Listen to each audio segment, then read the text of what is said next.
Salutations and welcome to the See For Yourself podcast, the only podcast that prepared for battle by posing delicately in front of a swirling rainbow as our battle uniform weaves itself into place. I am your host, Bergamot, and today I am joined by... Smiling politely. Aren't we all? The movie I want to show to you today is called, well, actually, I'll tell you. I think you're going to like this title, so just sit tight. Movie is called Perfume, the Story of a Murderer. Have you seen this film? I have not seen the movie. I, unfortunately, for the listeners out there, I have seen this film. This is a film from 2006. Would you like to give your speculation on just the title alone, or would you like to get the blurb? Perfume, Story of a Murderer. It sounds like the kind of title that could very easily be followed up with, Aren't We All?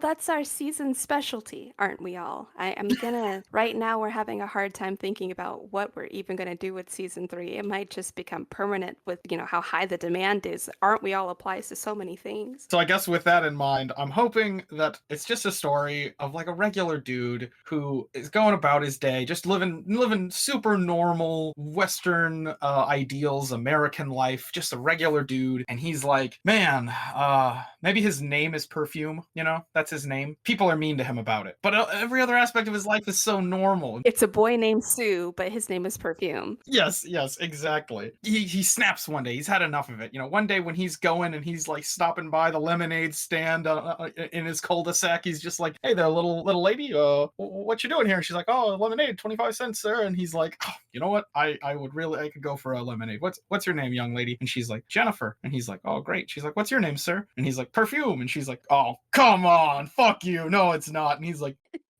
yeah, it is. Only for the 10,000th time. And he just had that's what breaks his back over it. He's like, oh, fuck you, little girl. And he just starts punching her to death. And that's where the movie ends. Roll credits after the murder. Okay. Yeah. Immediately after he punches a 10-year-old to death. And the movie was about how, you don't know what people are going through. Poor old Perfume doesn't need to be harassed by people about his name. He's been through this shit. Yeah, so we would empathize with Perfume and be like, well, he was just a regular person, but the whole world was judging him by his first name. This is not the first time that I've done this, is it? Where I'm like, an emphasis on names. Well, like I said, you hit a nice sweet spot with me. I like names too. I've been friends with an English major before, so this is the kind of brain tingle I'm looking for in a podcast. You're doing a great job, Smiles Politely. I do have the synopsis for you if you would like it. Are you ready? Yes, yeah, I'm ready to hear it. Okay. Set in the 18th century, an orphan born with an exceptional olfactory sense discovers an unsurpassed, wondrous scent. And kills it. Kill it! He just holds that scent down underwater until the bubbles stop. This is classified as a period piece and a crime drama. Some also classify it as a fantasy thriller. So you got a lot of flavors to work with. I think period piece is the one type of movie that we have just completely ignored on this podcast. I have that ongoing list of movies that I'm trying to cover for this podcast, and next to 0 of them are period pieces. Are you afraid of period pieces? I think they get like a bad rap because things that take place in the past and that are specifically trying very hard to like be respectful of the history and everything are usually either the subject matter is kind of boring itself, and if the subject matter isn't boring, it's made by boring people. I can get that. There's a certain reverence we have for the past that's like, well, if we're going to go there, we have to educate people. And I prefer that education casually. Like, I'm still happy when they do the research on the props and stuff, but I don't really want to know what my history book would say about this time period. I'm still more interested in the story. Would it be fair to say that you're hoping that the story uses its period well, like it incorporates it in a way that you can't just quickly retell this story, but this time in San Francisco 2023? I think that the way that this works best for a viewer like me, where the period aspect of it is sort of in the backdrop, the characters' names, their clothing, the place that they're living in, the way that people generally behave, but where all of our main characters characters, our ensemble cast, are all more or less relatable to my modern sensibilities. I think that just makes it easier to digest. It usually makes for a little bit more of a faster tempo storytelling. I can agree with that. Because a lot of these older stories, I don't know why this comes to mind. There was I think it's literally just called Hamlet, but I could be wrong. I think it's Ethan Hawke playing Hamlet. Okay. And it's set in New York, modern day New York. And everything is like redone to be modern day New York. The king isn't a king, he's the CEO of some big company, so on and so forth. They do all the dialogue like straight out of the Shakespearean text. Like they don't change the dialogue at all from Hamlet. I kind of know this from the contemporary version of Romeo and Juliet. I don't remember what year it came out, but I do remember I enjoyed that movie myself. I was like, yes, something that isn't so bogged down with costuming. Yeah, so for me, that is like the opposite of what I want. Oh, I would much rather it take place in Romeo and Juliet times. Everybody looks that way. Everybody like generally behaves that way, but the dialogue is redone so the characters are more relatable to like my ears. so the story stays the same, but instead of it being quotable Shakespeare, it's an everyday man's interpretation of what was said. Yeah, and they can change that too if they want to. Like I'm not necessarily, if things aren't exactly how they were supposed to be in Shakespeare, then I'm mad. I'm okay with them changing that too. I'm a big fan of like, hey, let's just change stuff because we can. Why not? Storytelling, we can do whatever we want here. There are a lot of interpretations of like Shakespearean texts, especially Hamlet. Like, did Hamlet's mom know that the king's brother killed the king? Does she know? A lot of performances take it one way or the other because they don't specifically tell you one way or the other in the text. So that's one thing that like I think most people are willing to give a pass on because it's not specifically stated. I'm willing to give everything a pass like that. Just go nuts. Make whatever changes you want. I don't care. Got a lot of rope from you about what to do with any story in any given time period. So, knowing that you got the synopsis, would you like to alter your prediction in any way? There might not be a lemonade stand. There might be an extravagant lemonade stand. Do you want to start from scratch? It's a cathedral of lemonade. I kind of made a joke about it already, but I would like to expand on that joke. Okay. You know, he discovers this wonderful scent. Yes. And I was like, and then he kills it. Yeah. But can we have that? Can we have that, please? So you're saying you would look forward to the scent itself being murdered in the story? He discovers scents and then he fucking kills them. And I think that's so cool. Like he doesn't kill the person with the scent. I don't know when perfume and cologne were invented. I have no clue. So this movie could just be like a biopic on when perfume and cologne were invented, but they like zhuzhed it up with a little bit of a fictional character who can smell scents really, really good. And he's just like, I can't allow this to happen. I've got to kill scent. The thing with me is, you said you didn't want it to be like any people are murdered, but is the scent alive if it can be murdered? Like, how do you murder, let's say, amber or like I don't know, sandalwood? At what point is that murder? Does that fit the bill? Is what I'm guessing. I'm trying to get at. First of all, I am very okay with a 10-year-old getting murdered. Okay. I mentioned that earlier. You did. And I'd like that to be clear. Okay. But also, I like that as humans we love to anthropomorphize literally anything. Like we'll pack bond with anything. Like, don't kill scents, they have thoughts and feelings, please. It's just a mascot with a nose. Yeah. And I think we should do that. Sure. Since we probably shouldn't kill the scents. Maybe he just roughs them up a bit. Like he's like, sandalwood, you're too good. You're fucking up my nose. So I'm gonna come over there and give you the old 1-2. The old buckle my shoe. I'm letting you off with a warning, but if I ever smell you in my vicinity, it's gonna be game on. Don't you talk to me or my son ever again. Another thing that I wanted to talk about is this story has crime in it, a murderer. It's also, like the tags are, it's a crime drama. And I heard from somewhere that you're kind of into the cops on film sort of thing. Oh no. Yeah. Do you have any 2 cents you would like to donate to crime drama as a portion of this movie? I hadn't even considered that. There's a really good probability here, and I'm not saying it's definitely going to happen. But what if our main character teams up with the Scent to investigate a completely separate and unrelated murder? Now, I would like to go for a title that's like, oh, you think you know what's going on, but twist and turn, it's not even actually about that murder. It's about this other murder. Like that, I'm excited for. I would also love it if everything about this is a bait and switch. Like it's set in the 1800s, but it's really only set in the 1800s for the first 15 minutes where we introduce the invention of perfume as a concept. And then the guy who invented perfume, or maybe it's a lady who invented perfume, whoever invented perfume, I don't care. They also invented having sex with everyone who ever lived, because instead of smelling like a fucking filthy onion like everybody else in the 1800s, he smells like sandalwood, or she smells like sandalwood. She can smell like sandalwood, I don't care. And then everyone's just like, please procreate with me. I would love it if you would do that. Now everyone in the future is related to that person. So you heard the synopsis and you're like, I don't see why it has to end in the 18th century. We should bring that bad boy up to sci-fi future where all humans on the planet are related to this character in this film. And then it's the year 2300, and like the descendant of that perfume inventor person invents this incredible scent that they're able to discover with their super senses or whatever. And they're like, I made this new scent and it's super awesome. The murder aspect comes into play because instead of it making everybody like, hey, let's have sex with you because you don't smell like an onion like everybody else I've ever met in my entire life, now he puts it on himself and everybody's trying to murder him. So this like the brown note of scents, like yeah, it's just terrifyingly good smelling. People love it, but they love it so much they're willing to kill.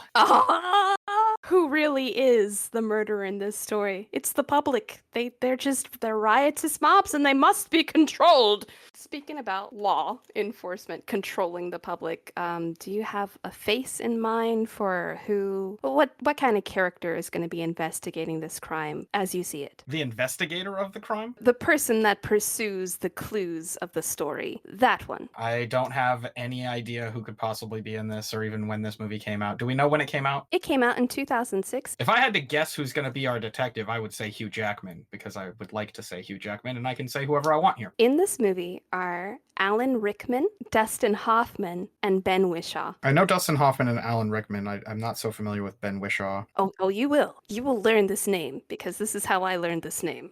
Oh, okay. You're going to find out today. You're going to find out, Smiles Politely. I asked because I wanted to know if you had any sort of personality you would attribute to this investigator detective person. Not necessarily that you can envision them, but like the character that's going through the plot.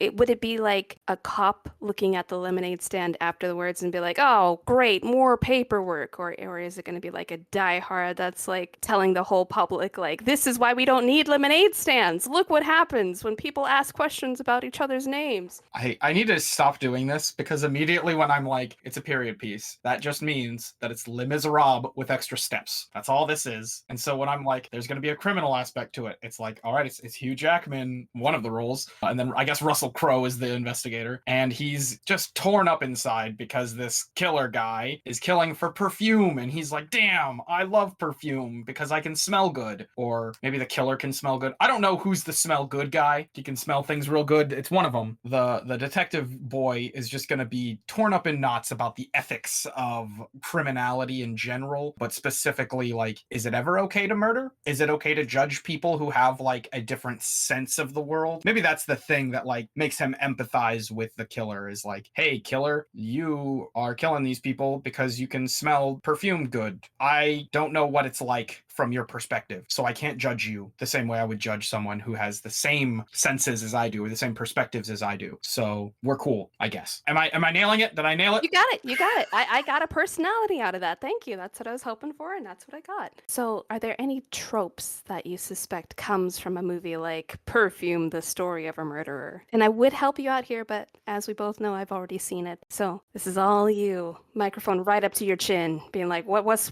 those thoughts? Give it to us. Give us the quick and dirty thoughts. Anything goes. All things can pass. There's a reason we don't cover period pieces on this podcast. God damn it. I never know like exactly how to go with it, because a lot of period pieces, you know, they're like, okay, well, this was set in Civil War times, but we're not gonna like really show how shitty slavery was, all right? Because that would suck, you know.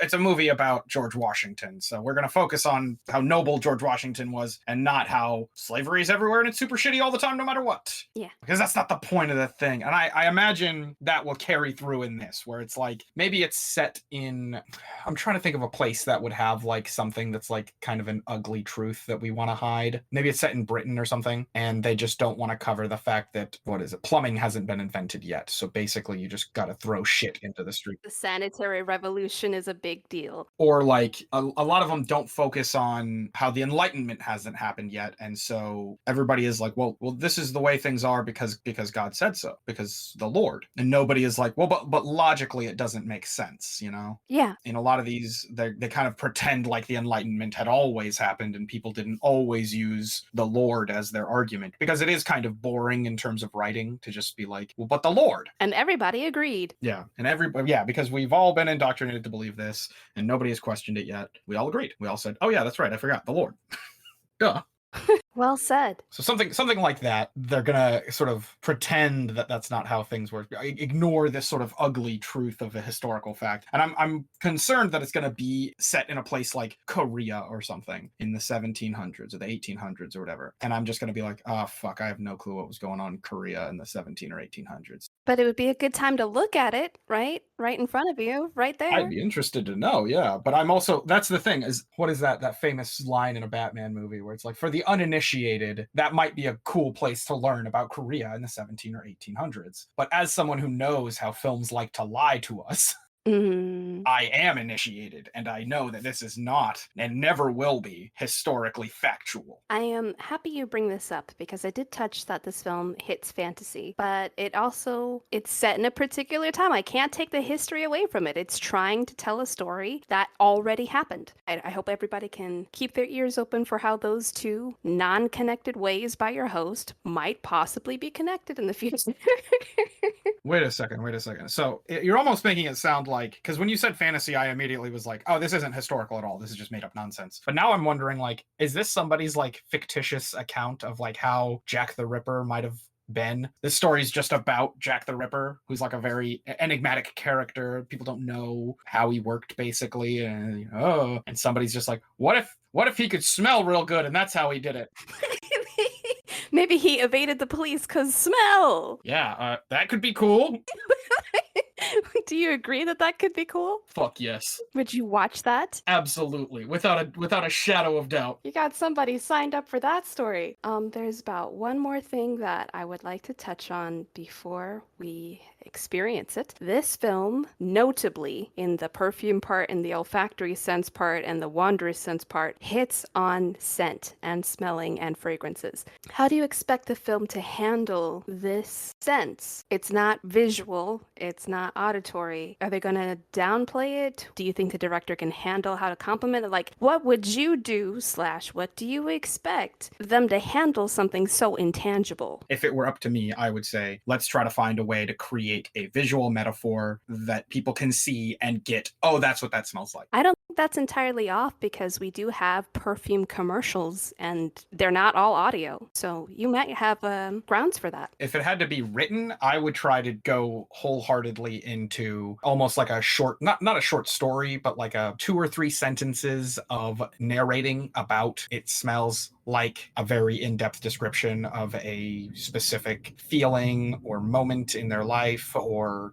thing that they did that this smell is now being connected to. And that could be a cool way to reveal something new about this character who has superpowers. This reminds me about that moment in Ratatouille where Anton Ego takes his bite of the food. It's taste, but we still go back in time with him. We experience what that means to him that moment. Is that something like what you're describing? I think that that's like sort of a really good marriage of the two ideas, where it's like it's almost entirely visual, that exact example you're giving, but it specifically is used to tell us more about the character of Anton Ego and his past and where he comes from and how that connects to earlier scenes in the movie, because a lot of eagle-eyed viewers would note that Anton Ego's childhood home looks a lot like the old lady's home that Remy was stealing from at the beginning of the movie. I hadn't put those two together. But this sounds like you'd make a good detective in convicting Ratatouille's Remy. Yeah, I mean he has the memory for it. He could do it. Ego could catch him. Yeah, I like the idea that they might be neighbors because the house seemed really, really big. if I remember correctly, the one that Remy's in versus the one we saw. But still. I think that the people who make this argument are saying it's the exact same house. Oh, well, I haven't watched it enough times to think about that case. But I learned something new today. It might be worth looking into, but I don't know which one I prefer. The idea of, hey, we'll show a visual and it'll just be like something that the audience can get, or we'll just have dialogue that the character maybe narrates in his head or says out loud or something that will reveal something about the character that will be necessary later for some reason, either in his investigation of the killer or as he's killing someone, because we don't know exactly who the killer is yet. I'm wondering if that will be an aspect of the story. Is it going to be like a mystery, like we're trying to discover who the killer is? Yeah, like the audience doesn't know. We are along for the ride trying to discover who the murderer is. Yeah, it could be the guy with the really good scent, or it could be the guy investigating these murders, or it could be whoever called in the murder to let It was the butler. It was definitely the butler.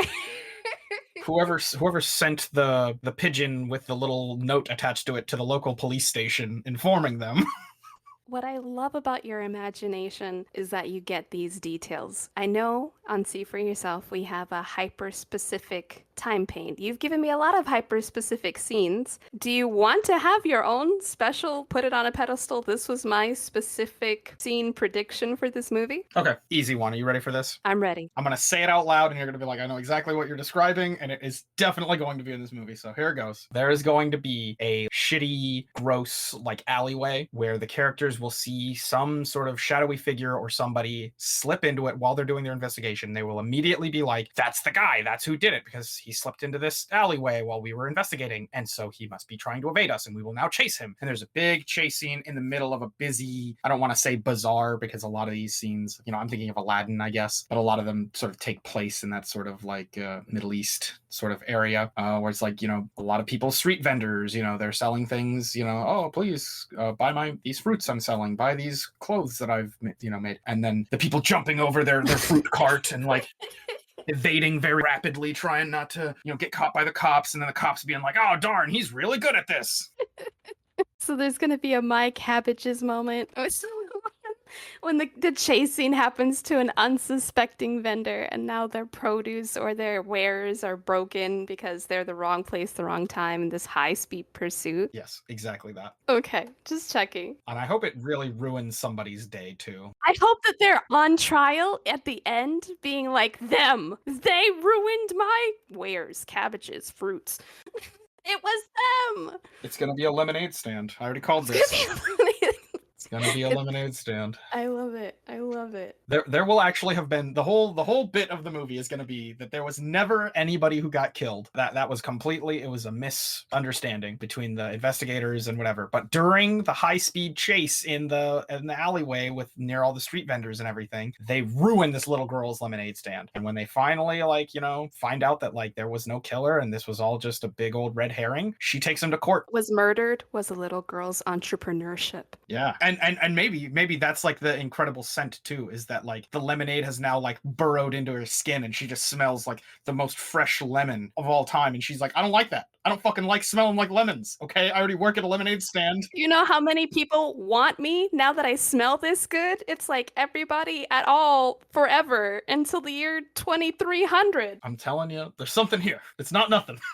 I don't think it's nothing either. We are getting to about that time. Is there any last predictions you would like to submit before watching this movie? I know you named a couple of big actors who are going to be in this. Mm-hmm. I guess I'm hoping for, there are not a lot of movies that do this, and usually when it is a movie that does this, it's like a sort of a really low budget horror film. What I really would like to see is a chance for like no-name actors to have a cool ensemble moments where they get chances to act, Usually this is reserved for like the first Friday the 13th movie had this, where like it was an ensemble cast and most of the actors got chances to do stuff. And there was only, I think, like one actor in Friday the 13th that had any legitimate acting acting experience and talent and everything. Much like Nightmare on Elm Street, a lot of no-name actors in that one who would later on become bigger actors, but it was because of these roles in smaller films. I don't know why bigger films don't do this, where they're like, yeah, we're just going to hire some. I guess it's the risk reward factor, right? Like there's a pretty big risk that somebody will be like, yeah, my immersion was kind of ruined when Hugh Jackman and Russell Crowe were acting in front of this no-name nobody, Johnny Depp. Who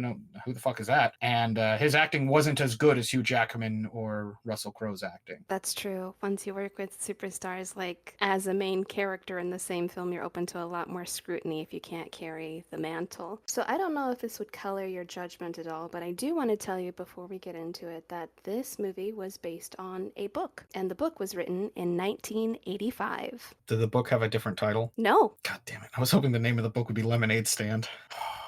That would have been cool. If that were true, I'd be like, you don't get to find out about that title until after we watch. Wouldn't you like to know? Roll credits. Let's get on to watching that film. Why don't we do that? It's one of those. Well, would you smiling politely? Would you like to guess the name of the book? Is it Lemonade Stand? No, you idiot! It would never be named that. That's the stupidest thing I've ever heard. We come back in 3 minutes, and I'm like, actually. No. Oh no. Well, I think we are ready to see, and I welcome our listeners to come along for the ride and watch it along with us in the break. Yes, do that. Please watch this movie. I've heard it's pretty good from somebody. Somebody probably said that to me once, I bet. There's got to be at least one person that thinks so. See for yourself.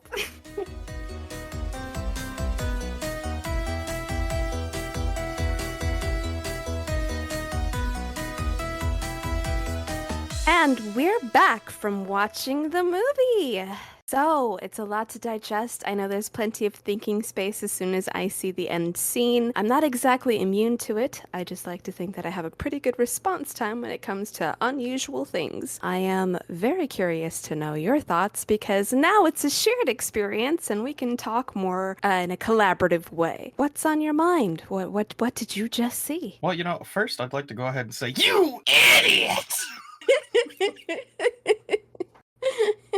The ending isn't the part that I want to go ahead and start off talking about. It's obviously the beginning! Alrighty. Got a chrono nerd over here. Go on. Well, the severe brain problems I have cause me to be like, no, you started at the beginning. Not all in this particular case it does, but specifically because the opening scene kind of encapsulates all of my problems with the movie and all the things I like about the movie all at once. Okay, let's hear it. So like just the first few seconds of the movie, that like dark room, and he's like standing at the center of it, and his eyes are like piercing to you at the audience as an audience member. He's like looking directly at you, and all you can see is those like white little specks at the center of his eyes, and a light like reflecting back at you. Chilling moment, yes. Excellent cinematography, and the visuals are so well done. You get it. This is an ominous figure. This is a demon almost. They call him a demon later on in the movie, and the only time I really feel that demon energy is right at the beginning. The rest of the movie kind of just makes him out to be he's like a stalker, and that's scary for its own reasons, but never demonic, never like otherworldly scary,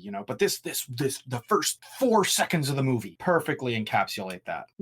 Yes. A couple of shots after that, they do a pretty good job of like keeping his eyes hidden for the rest of these opening scenes, keeping his face sort of obscured mostly until they're announcing that they're going to kill him. He's going to be beaten on a cross and then hanged until dead. And they won't give him any of the normal courtesy that the executioner is known for his courtesy, and they're not going to give him any of that. I loved that. I thought that was kind of funny. And the mob is like really happy for this news. It's like it's calming them down on an internal level. They're like, yes, the justice that is going to happen tomorrow. Finally, some catharsis for the heinous crimes this man has committed. And I'm like, all right, the blurb kind of set me up for this. I believe it. I get it. And also in that scene, like, when you get that like demonic visage of him right away, and then his like nose pokes out and his like the nose muscles kind of like tense up. And I loved that. I thought that was cool because if you know the blurb, you know who it is. Somebody's got it, and that's that guy. Yeah, he's got the good nose, so that's what they're getting across. And I didn't need anyone to tell me that. I didn't need the blurb. It made sense just off of the visuals. But then, as the scene is ending, and I'm like, damn, these visuals were so good. And the few lines they had kind of just told us, hey, this guy's gonna get killed for his crimes. That's basically all the lines are there for. There's really nothing else that's being said here. But then a narrator comes on and he's like, hey, audience, you're pretty fucking stupid, right? Not really paying a whole lot of attention, I bet. Let me go ahead and spell all this out for you. Yep. Every time the narrator is used in this movie, that's exactly what he's saying. Hey, you're pretty stupid, audience. This is what's going on. Well,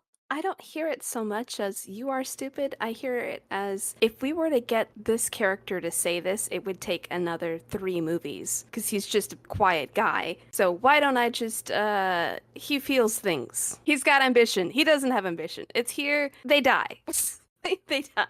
Do you count his first screaming, sending his mother to the gallows as part of his kill count? Oh, that's a good question. The movie certainly wants you to. And this is another case of the narrator kind of telling you, hey, you're kind of stupid. You're not paying attention. You're not thinking about any of this stuff. Let me think about it for you. I hate that. I don't want narrators used that way, where they're just letting you know what you should be thinking right now. And that's what the narrator did in that scene. He literally says the first act he ever performed would send his mother to the gallows. His screaming would send his mother to the gallows. It would kill his mother. And that's something to consider. That's something to think about, audience, you big stupid idiots. I was hoping you would get to that scene and you'd be like, oh, well, roll credits. The murder already happened. We know who got murdered. It was his mom. Alrighty. My big thing with the murders that like I was thinking about a lot was that how a lot of this is kind of just it's like an allegory for puberty almost. I noticed a girl for the first time and it made me feel strange. Man, I feel so strange. I'm gonna act strange now. And I'm not just gonna act strange. I'm going to kill. And his first kill,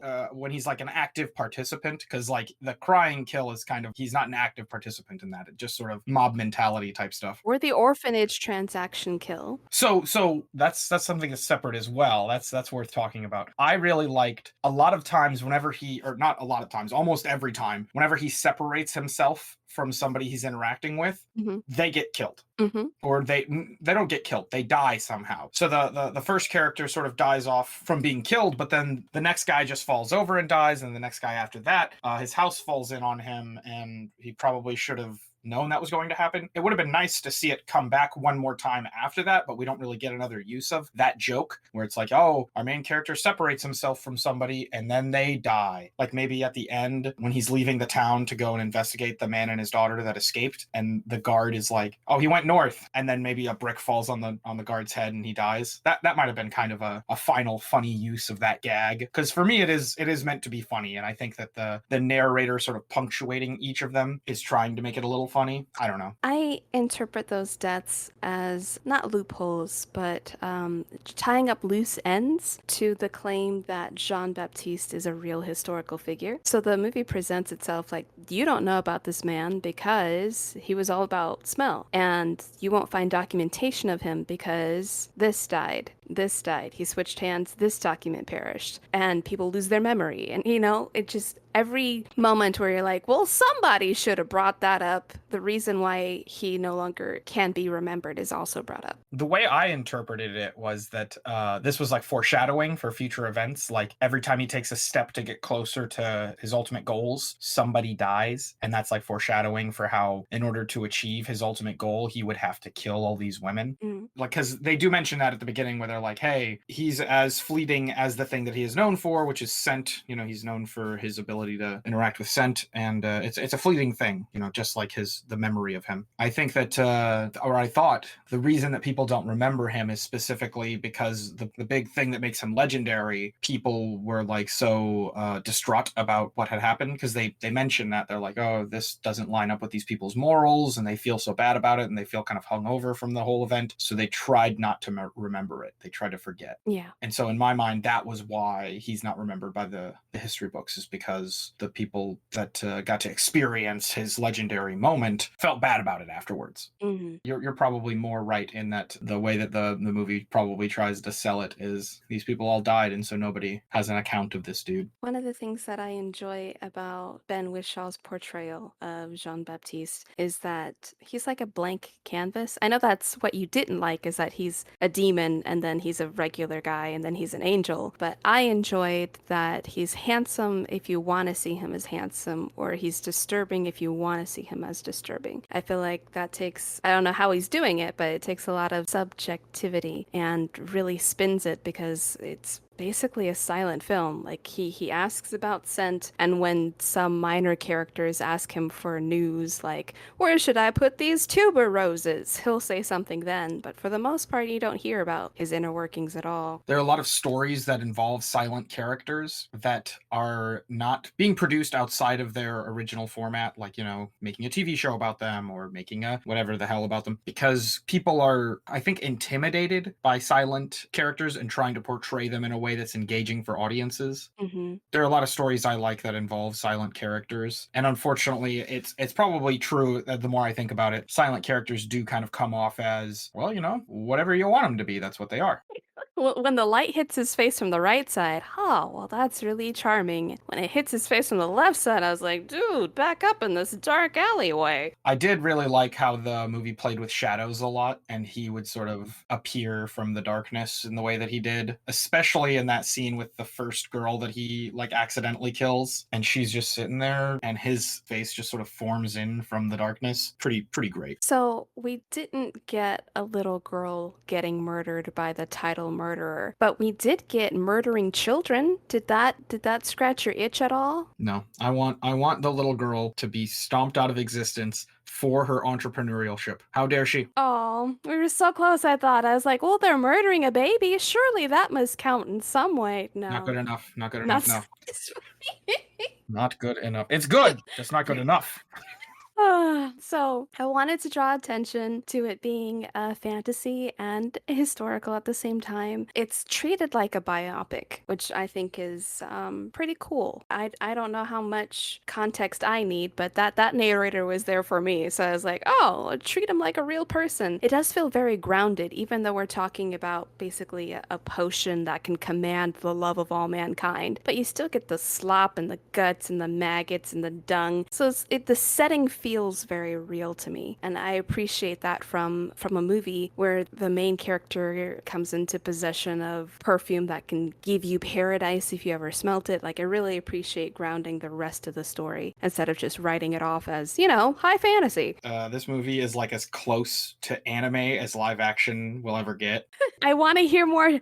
Tell me more. It really does, especially in the ending, and probably for almost all of the kill scenes in the movie. They do a good job of making that shit pretty anime. Like, it's like kind of edgy, but in like a fun way. Like, not like edgy for the sake of making you go, oh damn, that's churning my stomach, but like edgy in the way that it's like, edgy things can be fun. This is fun. Look how fun it is. And like, you're watching a woman getting killed in a back alley. That shouldn't be as fun as it is in this movie. Several times. Yeah. Yeah. Oh, look, she's being pulled in from the alley again.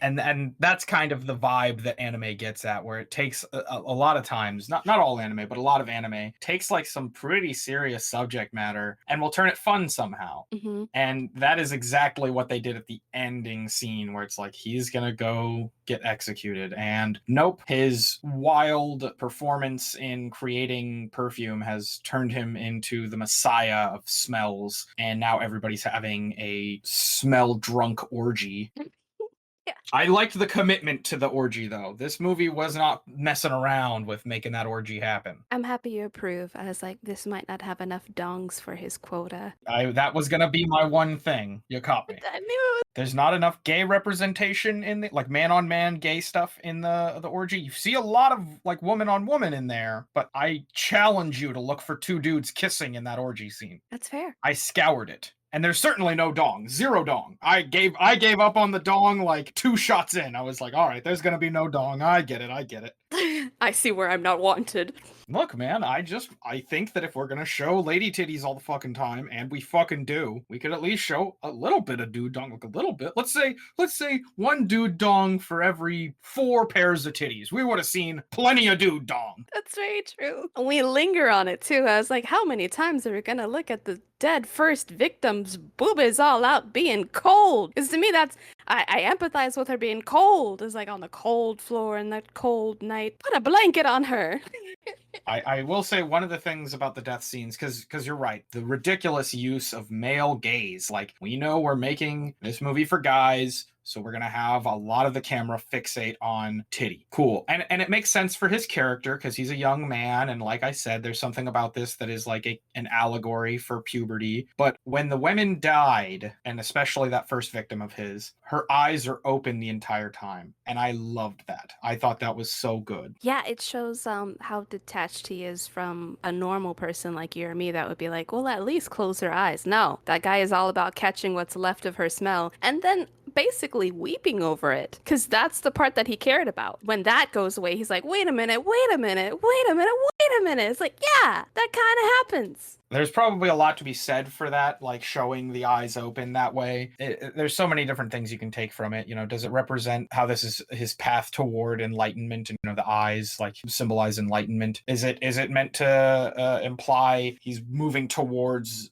connecting with her soul? You know, that's what he wants to do. The eyes are the window to the soul. You know, there's a lot of cool stuff to be had here in terms of metaphorical language. Speaking of enlightenment, in one of your pre-viewings, you were talking about how maybe the enlightenment hasn't happened yet, or that movies always play that it's always has happened. So we have a detective character that is definitely not conflicted about what our murderer guy is doing, but also he doesn't know that he's born with an olfactory sense. And Antoine Rishi is really committed to using logic and clues and his power of reasoning when the people around him are looking for an easy solution. Your thoughts? I did appreciate that, like, the people are calling for a religious response and he's like, no, we have to try to consider why he's doing this. We have to think like a criminal. Thinking like a criminal to catch a criminal is enlightenment style thinking. Even more enlightenment style thinking is realizing that if you torture someone for several hours, they will say whatever you want them to say. Mm-hmm. Exactly why torture is considered a terrible interrogation method. It doesn't work. You get lies is what you get. Yeah. And the movie brought that up repeatedly, and I really loved the movie for that. That specifically, out of all the things in the like investigation portion of it, continuously reminding the audience, if someone's in an interrogation room and they get tortured in any way, you should assume that whatever they're saying is a lie. Whatever they're admitting to is a lie. They're just saying whatever they need to say to get out. And I firmly believe that all police interrogations need to be filmed from beginning to end and provided to the jury in that case. I haven't heard that stance before, but I like how clear it is. And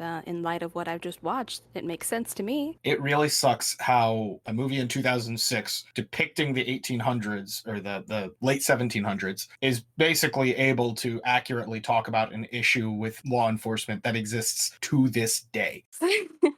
Yes, yes. Very much, yes. Speaking of settings, were you disappointed that this didn't happen in Korea or America or Britain? I would have also accepted the Middle East, but I will quote my world history teacher, my college level world history teacher, in saying that Europe in the 17 and 1800s, basically a pretty big shithole. And I'm glad that, you know, we got to go to Europe at all.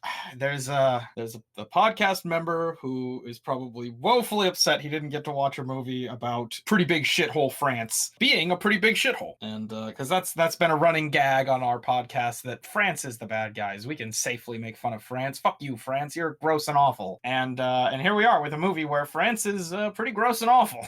Yes. Oh man, the extent at which they go to depicting the poor as just like the movie hangs out with rich people, and when it shows you poor people, they got very little else on their mind except surviving. And in a way, like looking back on it, it's like, I get that we don't have time to have a philosophical discussion with these people, but that your eyes light up for a stranger when you got fish guts all over your face, it's just, something feels wrong about that. Yeah, I did like that scene. Like, comes over with a box full of fish and he's just like, here you go, lady. And she's like, oh, thanks. And she goes back to cutting the fish. And then she just pops a baby out. I thought you might enjoy that, yes. Oh, I'm impossibly pregnant now. Let me just squeeze this out and right back to work.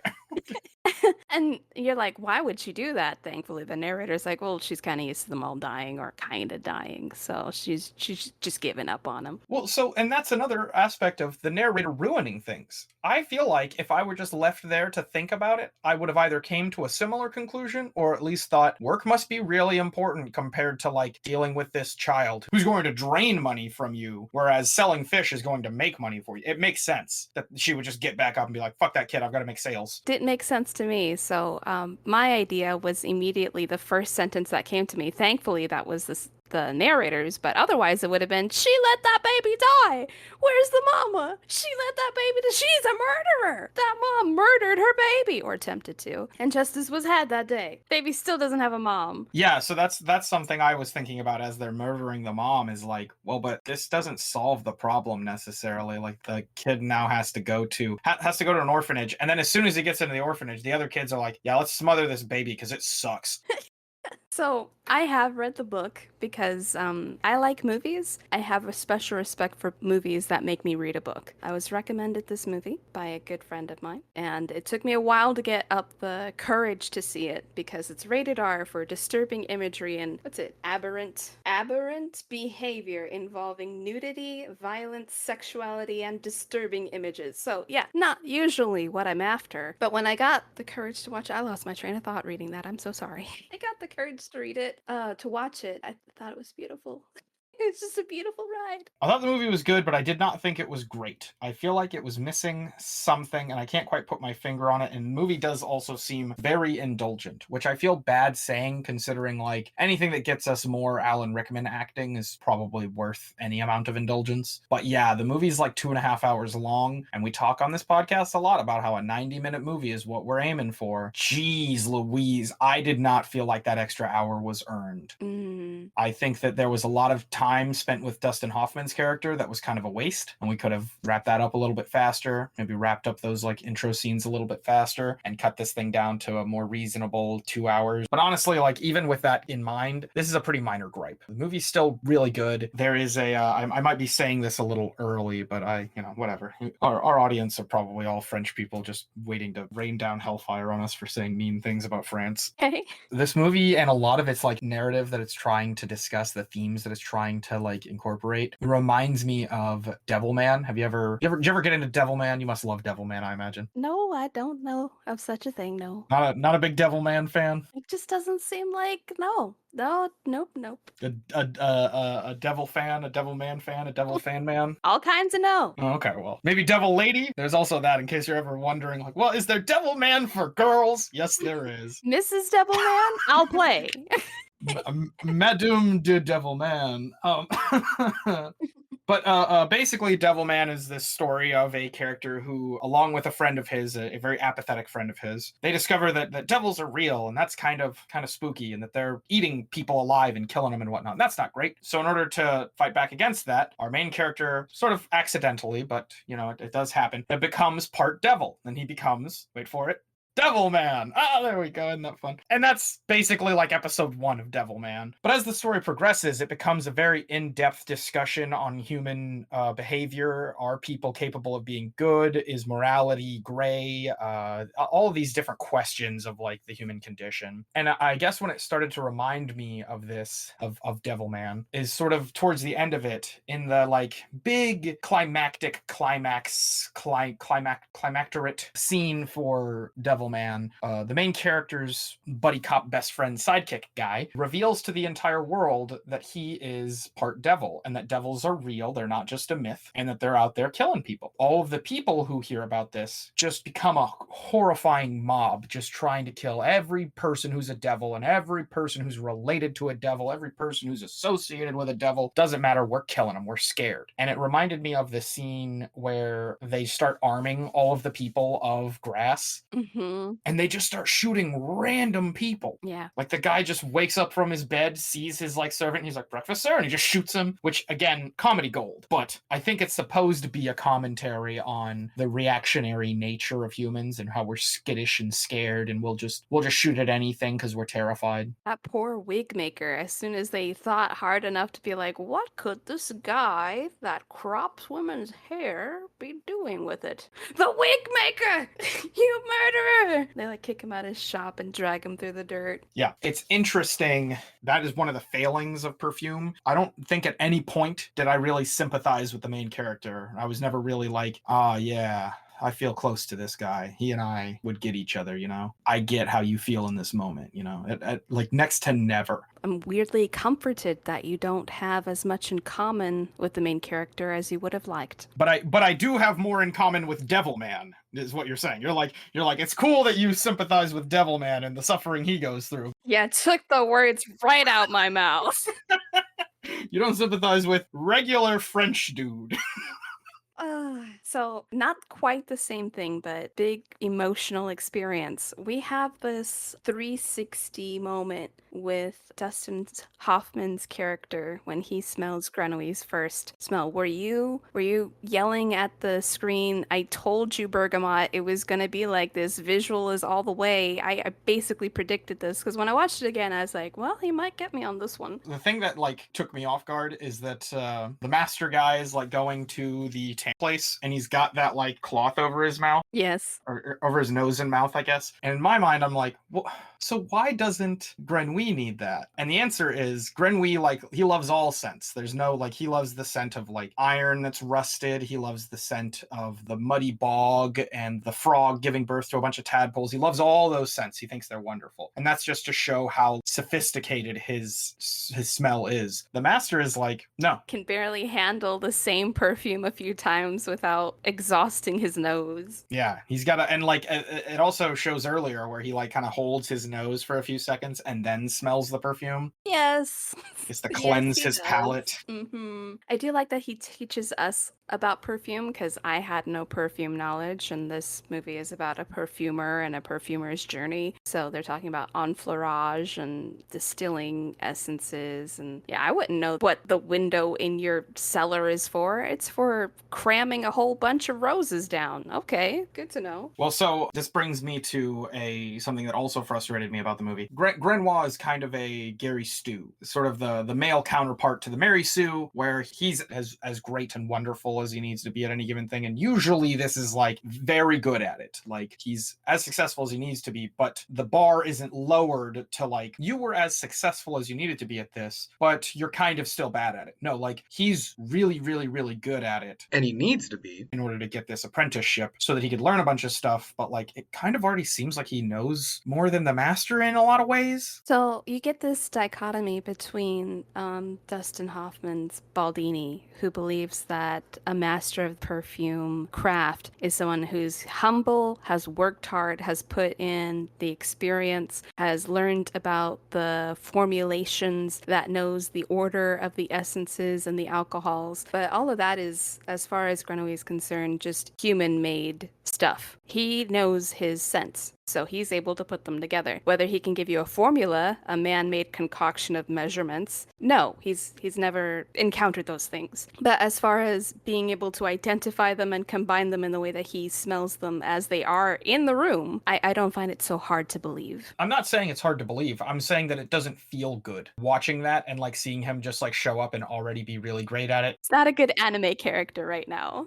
Yeah, he doesn't go through an arc of like, I kind of sucked at this a little bit and I got better at it over time. Look no further than Rocky Balboa to see how fucking powerful that is as a narrative tool. And Rocky Balboa is not a great example because like the first time we really get to see him box, he goes toe to toe with a truly great boxer. He does train and we watch him get better at it over time is what I'm getting at. When he goes to learn enfleurage, he's already the best one at it. And everyone's like, look at him and how he does it. He's our example of how to do this properly. Damn, did he just get here? How long has he been here doing this? Did he suck at this at one point? We certainly didn't get to see. No, I bought it. I was like, yeah, he can smell the difference between doing it right and crushing the very soul of the flower. So when it does come to him experiencing an arc, we do see him fail in the brand new technique of distilling a human soul into an essence. He fails with distilling the cat, the glass, the copper. Then he fails with the barn girl. And then he just gets it right with the prostitute. Sorry, the sex worker, correct term. I think I like more of the attempts with the farm worker and the sex worker as like, hey, he's not doing great at this and he's messing it up. But they could have done a better job of lingering on those than they did. I think think that the copper, the glass, and the cat all happens in one scene. It's like rapid fire, and we don't see him fail. We really see the master fail because the master told him this is what you do, and he did what the master told him to do, and it didn't work. So he's only failed in the sense that he did everything right, but this was the wrong method. Did you like how his life wasn't worth living if he didn't find a way to do it? He like suffers from this grave illness and it's all based on his willpower. He's like, is there any other way to accomplish my means? Because if not, I'm tapping out. My life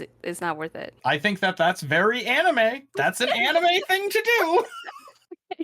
So I have in my notes here, which are not really in the particular order since we've been rambling. You predicted that there would be a character in the 18th century who smells good and has their pick of sex with everyone because they smell so good. And I wanted to take that statement apart and be like, so is it true that smelling really good lets you have your pick of literally anybody you want? Because this movie, I think, says that is true. I do like that he didn't ever abuse how good he smelled or how good he could make things smell to receive sex himself. I thought that was a good choice on the filmmaker's behalf, especially with the character that we have at this point. It would seem even more criminal than he already seems, you know what I mean? What I enjoy is that he keeps using the scent of women to get more respect out of men. So the time that he does this with his enfleurage teacher's lover, he's like, oh, that guy, that sewer rat. And then he puts on the perfume. It's like, could you be so kind as to fix the frames for us, please? And then in the jail cell, he puts on enough of it to where they're like, oh, sure, you can have my clothes. That seems like a good idea. I did really like how he got I don't know why this is a thing in film. This is like the third time I've seen it, so I'm going to point it out. Austin Powers has almost that exact same outfit. Django from Django Unchained has almost that exact same outfit. And now this guy. It's the uniform. I don't know what it's supposed to mean, but that crushed blue velvet attire, something With the about thousand it. buttons. Yeah, something about it is just really cool and at the same time really not cool.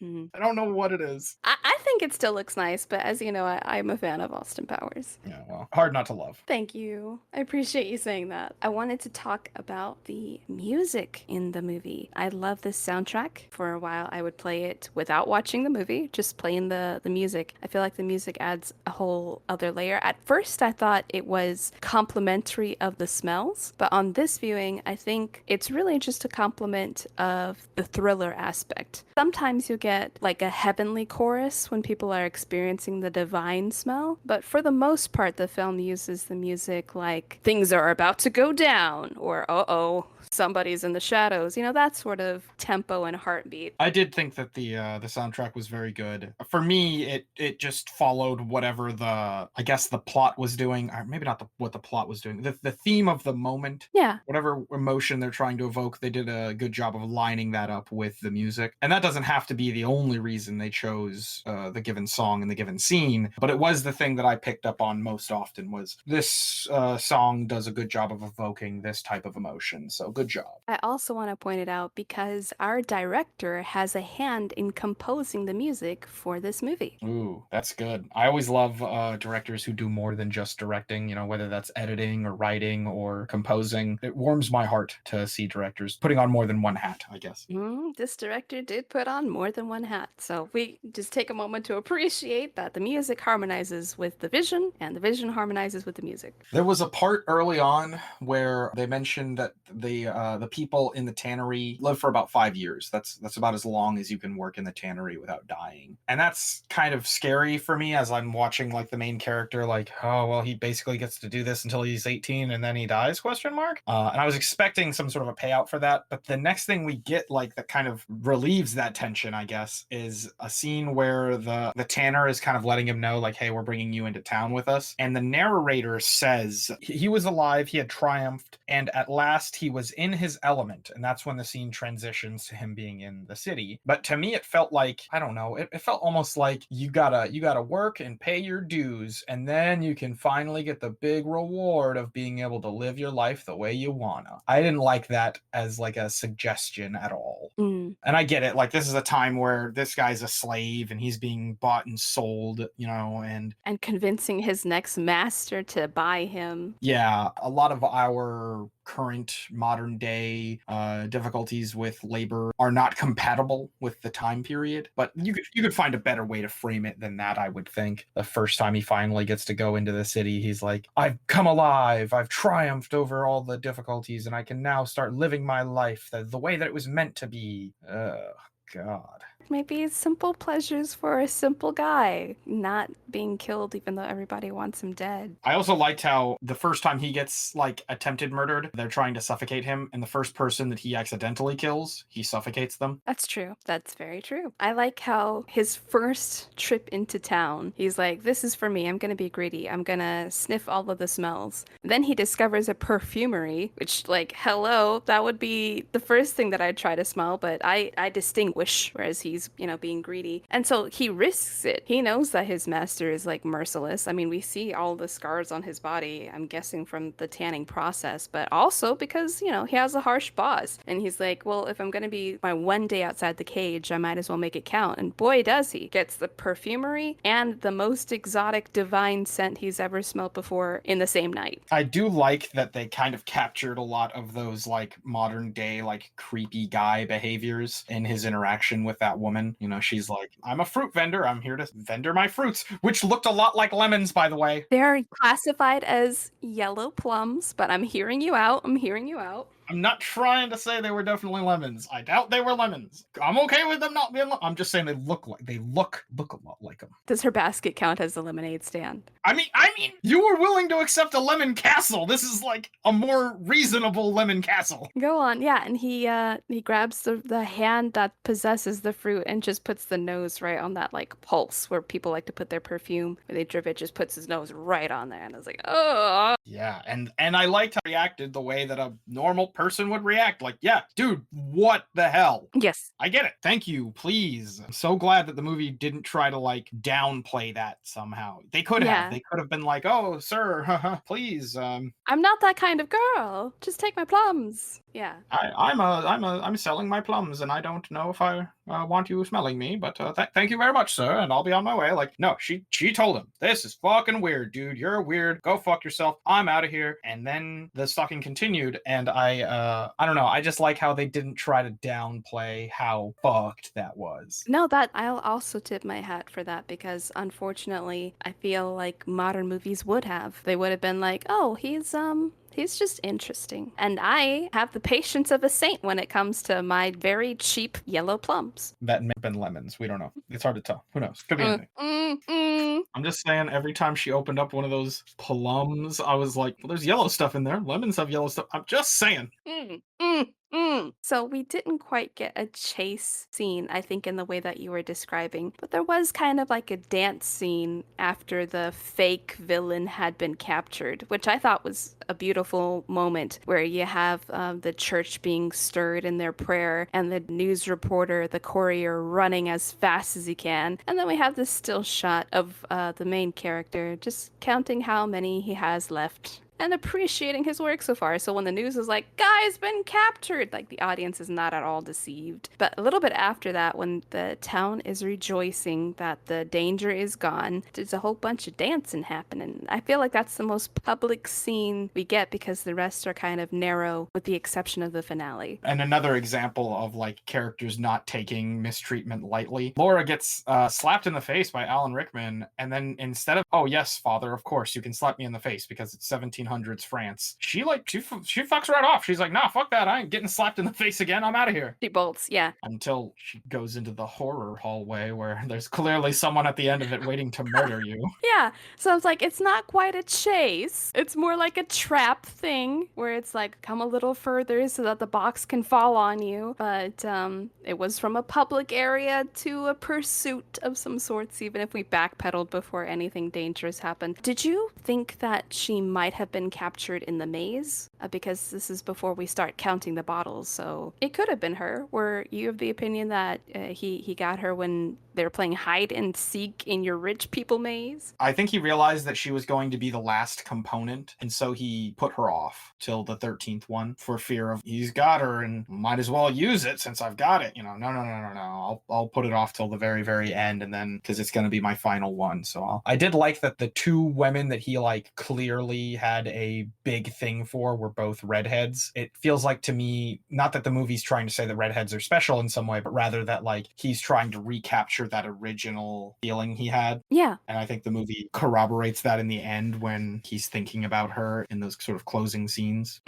I think the reason why I brought up that I had read the book was because it explores the themes of having a scent legitimizes your presence. So because he doesn't have a scent, the dogs don't pick up on him in the battle scene. I mean, it helps him clearly identify every scent because he doesn't have to smell past himself, but people sense it. And the one person that doesn't sense it is the orphanage owner. In the book, you can see a little bit of the makeup in the movie, but in the book, she has her sense of smell blunted. I don't know if it was like an ironing rod or something, but it affected her nose. So for her, she doesn't feel like she's in possession of an otherworldly non-human. But everybody that can kind of smell does pick up on that does not feel good. He shouldn't be here. And she probably treats everyone the same despite their scent, which is like a lot of what he's sort of getting at with the I don't have a scent and therefore I do not exist. Yes. Therefore I am in a constant state of oblivion. And I have to do something to matter. I did like that he did find a place where he found some degree of peace and he stayed there for quite some time. There are a lot of times in stories where this happens. Probably one of the more famous examples is the Odyssey, where the characters go to like a peaceful place where they're happy and they're at peace. And in the Odyssey, they stay there pretty much until they realize that they're like growing old and they've been doing this for entirely too long. And in this story, it's kind of the same, where he goes to this peaceful place and he stays there for entirely too long. And I wondered if that was like a, I don't know, purposeful like reference to the Odyssey, or if it's just like a thing in these like not heroic tales, but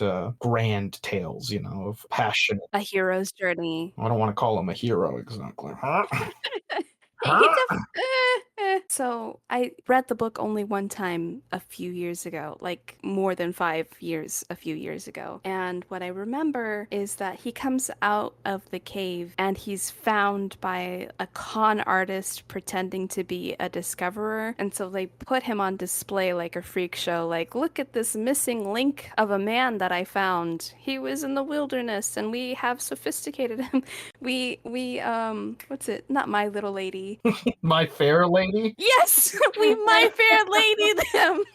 Come look at how civilized he is. And the movie did a wise job of saying, maybe that's not what we need in this movie. Let's cut back to where he's just employed. And little do we know, they made a 3-hour long version of the movie where 30 minutes of it is dedicated to that. they did their best. They did their best to tell the shortest story possible, and this is what they got. I also wanted to talk about how early on you detected he would kill this scent in your predictions, and I made light of it because I said, you know, it could be a nose mascot. But how'd you like it that you found out the guy with the smell murdered the smell that he likes so much, basically? Well, it wasn't what I wanted. I wanted more of the ethereal version of that. I think of all of my predictions, the one I got the closest to correct is that I said it would happen in the year 2300, but basically the idea of inventing a scent that made people kill. He did that. At the end, he pours this angelic scent that just had everybody fucking over it, all over himself, and that caused the people to eat him. Cannibalize him. Yeah. So it was too much at one time. You know, just like 4 dabs of this thing floating in the wind was enough to enthrall 1,000 people. So you got the whole bottle on you, and there's only 40 people here. What do you think's gonna happen? Which like comes back to my problems with the movie. It would have been enough for the narrator to just say like, and by that time he was halfway back to Paris, and then end the movie right there. But then he's like, he has enough of this scent to conquer the entire world if he wants to. And I'm like, okay. And then the movie keeps going, and there was admittedly a pretty good payout with he pours it all over himself and then the people eat him. That's a good enough of a payout for me to be like, all right. And the movie ends on them eating him. Cool. And then it keeps going. Like they just didn't know where their favorite part to end this movie on was. I can see that. They could have ended on Alan Rickman calling him his son and telling him that like he didn't do anything wrong and like forgiving him in his like state of I can smell this scent and so now I'm under your spell. They could have ended it right there and it would have been this like kind of creepy horror ending where his scent was so strong strong that even the person who had every reason to overpower that scent with his willpower could not overpower it. Especially considering this is the guy that's least attached to his intuition, the least attached to what his senses say, more attached to what rationally makes sense to him, that he's overpowered. I was like, wow, that's so cool. So in defense of the movie, it's based on the book. The book ends where it ends, and the movie ends where the movie ends, which is where the book ends. I get that, but as a director, you don't have to. You yourself even said it's good that they took out the My Fair Lady parts, the My Little Lady parts. Yes. So why couldn't they have taken out these parts? And the answer is they could have. The director just said, now I'll put that in. Now I'll put that in. Now I'll put that in. Do we have to end it? I don't know. Let's like linger on for a little bit and then zoom in on the little vial, and then there'll be a drop that comes out, and then we'll end it. I'll just make up my own bullshit cool little shot for the ending. This guy was not short, sweet, or in your face. He was just, it's in the book. I'm putting it in. Fuck it. Except for My Little Lady. I don't like My Little Lady. My fair lady. We're getting to be about that time. Is there anything else you'd like to say about this movie or your experience or just this moment, this recording moment, me and you together? And I'd like to offer my apologies for calling you Smiles politely when your name's been Smiling politely. Oh no, Smiles is fine. It's fine. Oh, thank you. My friends call me Smiles, so Oh, I guess that makes us friends now. Whatever your name is, because I forgot. okay. Bergamot. Sure, why not? Bergamonte. We'll do Bergamonte. That's a good name. I'm named after oranges, which are superior to lemons in every way. Well, anything's better than a yellow plum. Disagree. Oh man, I meant to say this earlier when I was talking about how like it was weird that they were saying that he was finally like going to go and live his life. He was triumphant and like living in his element now. And they had like a scene before that where he was laying on wood and like thinking about the wood and like smelling the wood, and he was smelling the nearby pond and all these things. And I'm like, is that not him in his element, like smelling all these nearby smells and thinking about them to himself? I did like how the movie sort of lampshaded the idea that human language is not enough in many cases. That was really good for me on a very hyper specific level. Like, I too feel human language is never enough. I wish that there was more for that in the film other than just saying it. Yeah. There were times where you could see that he was struggling in the moment to come up with the right word, but just it wasn't there. Maybe that could have been a cool thing that they could have fit in. And maybe that's why he's so off-putting to other people, instead of it being, oh, he smells things and that's off-putting. Now it's when he tries to talk to us, it's weird trying to express that he can't find the word for. Is he just dumb? And it's like, maybe there could be a scene where it's like, no, he's not dumb. He finally was able to express this thing in a way that you can understand. And it really is a very difficult concept to understand,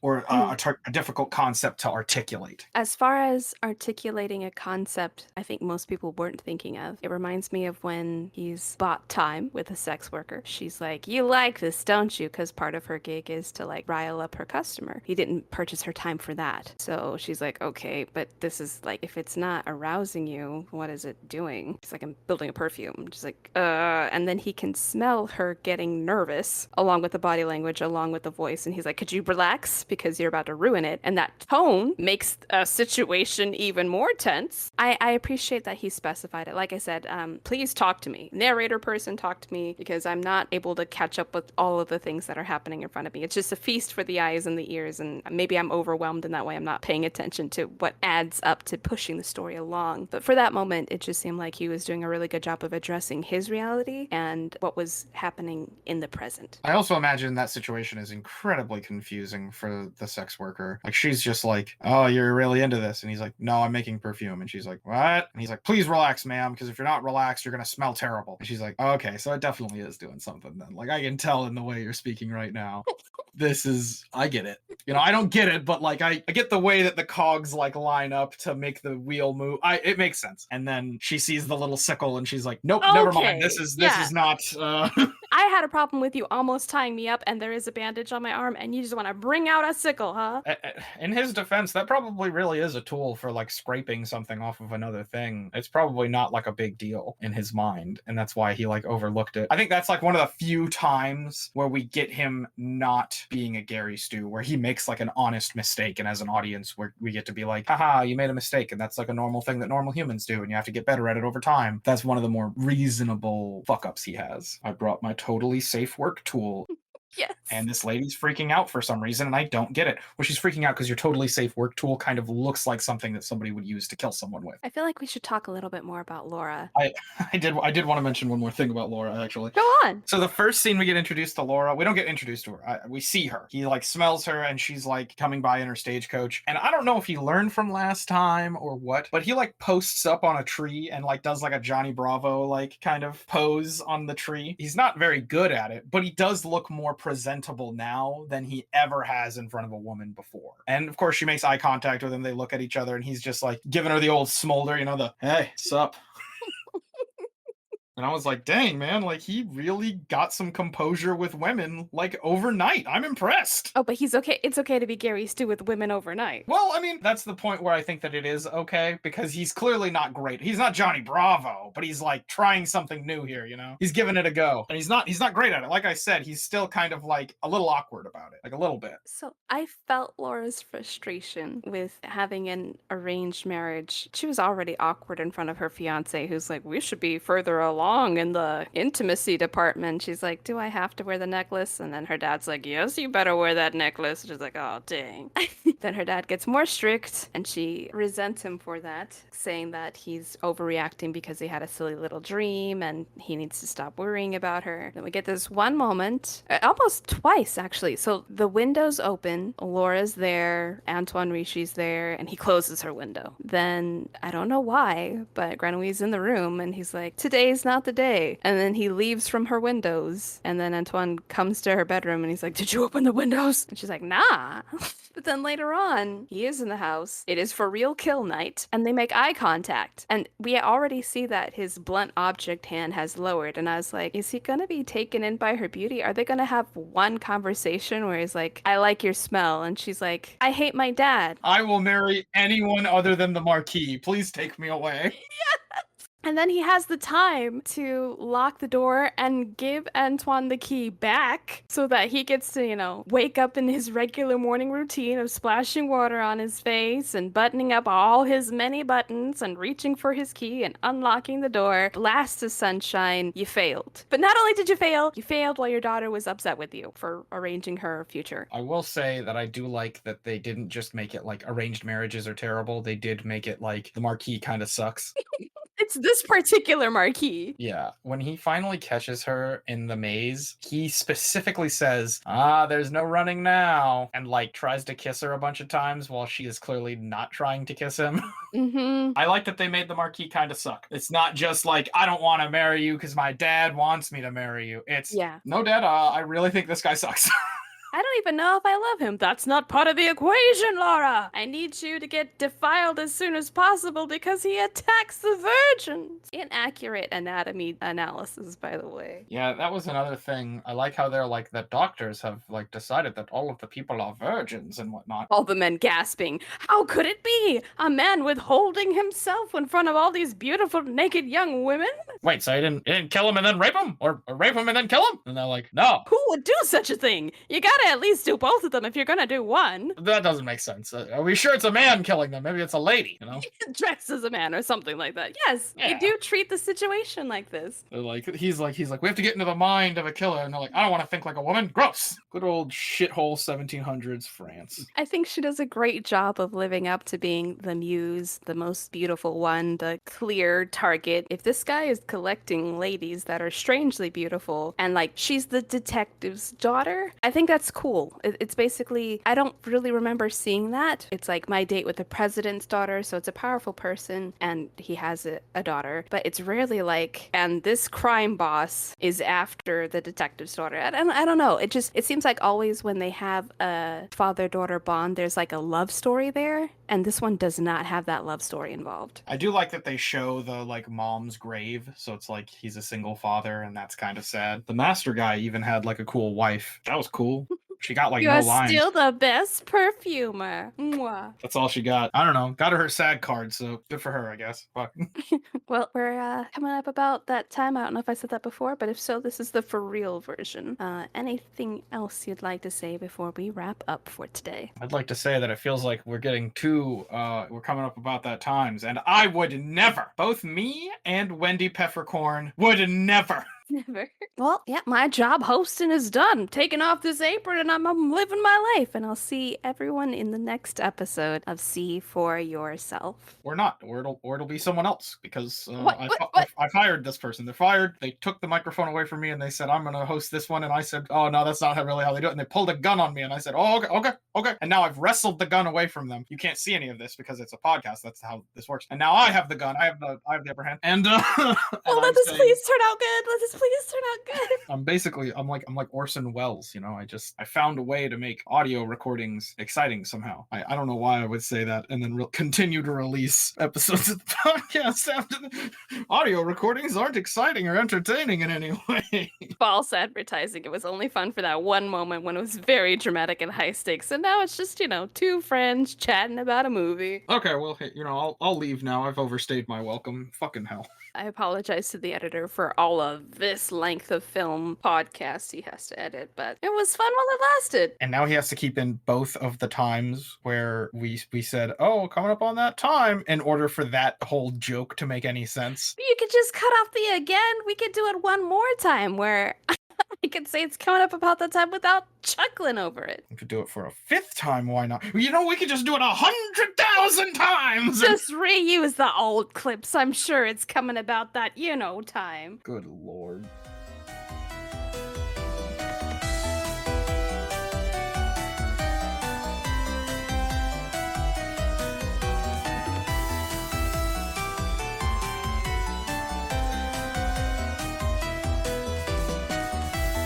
I noticed a girl for the first time, and it made me feel strange. Man, I feel so strange. I'm gonna act strange now. And I'm not just gonna act strange. I'm going to kill. Dude, back up in this dark alleyway.